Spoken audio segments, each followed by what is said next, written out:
mayam pumnamakpu nganba Khuman anauba video episode amaga loinena taramna okjari mayam ngasigi oinadi Eikhoi meeyoibagi Hakchang amasung masida yaurib Hakchang kayatsing asi oina nainarasi Eikhoina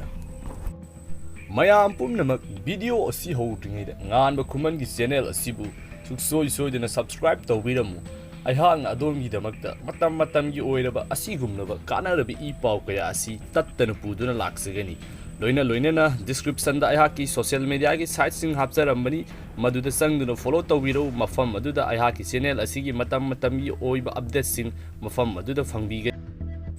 Eikhoi meeyoibagi Hakchang asi chada humpu haibadi ayama saruk asi ising khaktani haibasidi Eikhoi ayamana loina khangnare Masina taba Eikhoi gi Hakchang kayatsing haibadi organ sing asida ising kayam yaudaba yadabagi nattaga kayam yaurige haibasi amukta yingminasi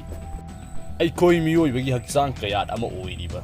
lung saiba sor honbada sirinariba organ asi isingi percent asi 83% yawi loina na Eikhoi gi human skin haibadi unsa asida isingi percent asi 64% yauribani Eikhoi gi muscle sing amasung kidney da yaurib ising gi sang asina 79% haibidi chamagi manungda 38 ni yamna ngakpa amana Eikhoi meeyoibadi yaurib saru asidasu 31% di ising gi sang ni haina phongdo rakli science na sawkhatlakpagi matung ina scientist singna Eikhoi gi meeyoibagi Hakchang asibu yamna hena kupthana research tawrupagi matung ina Hojik Eikhoi gi Hakchang da yauriba organ asi tasengnamak kayano haibasu haiba ngamdre hairi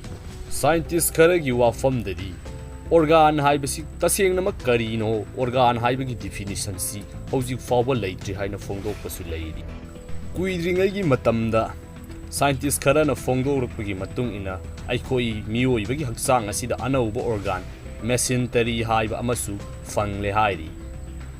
Masigi matang the scientist kaya amana yamna kanna yetnari tasengnama masi organi natraga organ oiroi haibadudi matam kharagi matungda khanglaklagani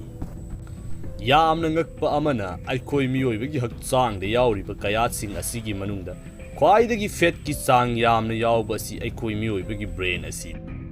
Eikhoi gi brain asi sada humphudi fat ki saru ngakte Eikhoi meeyoibagi Hakchang da yauriba cholesterol Pumnamak asigi chada kun mangadi Eikhoi meeyoibagi brain da yawi karigumba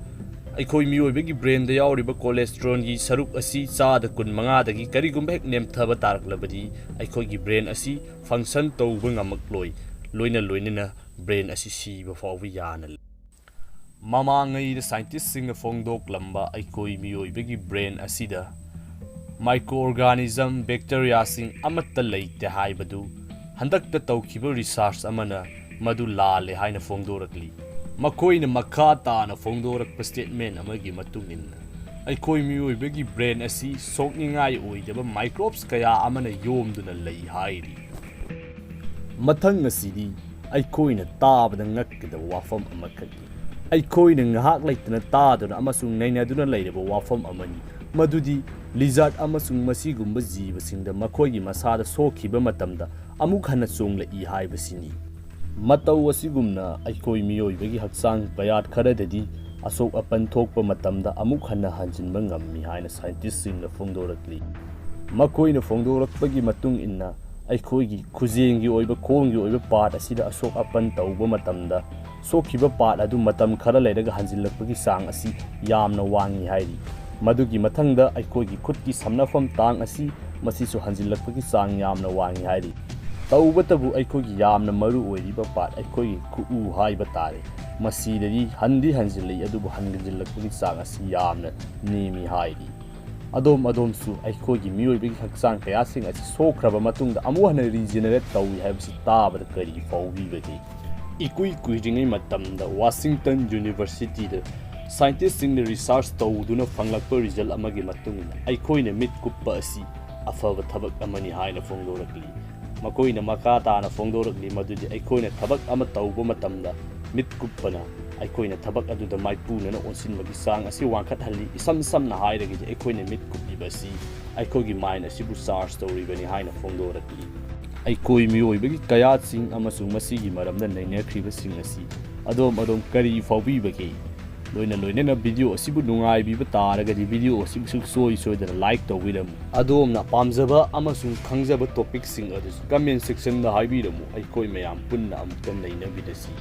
ꯉꯁꯤꯒꯤ ꯑꯣꯏꯅꯗꯤ ꯃꯇꯥꯡ ꯑꯁꯤꯗ ꯉꯥꯟꯕ ꯈꯨꯃꯟꯅ ꯀꯥꯏꯅꯅꯕ ꯌꯥꯊꯪ ꯅꯤꯖꯔꯤ ꯃꯊꯪꯒꯤ video episode ꯑꯃꯗ ꯁꯨꯡꯁꯣꯏ ꯁꯣꯏꯗꯅ ꯊꯦꯡꯅꯔꯁꯤ ꯉꯥꯏꯕꯤꯔꯝꯃꯨ ꯑꯩꯍꯥꯛꯄꯨ ꯀꯪꯂꯩꯄꯥꯛꯅ ꯌꯥꯏꯐꯔꯦ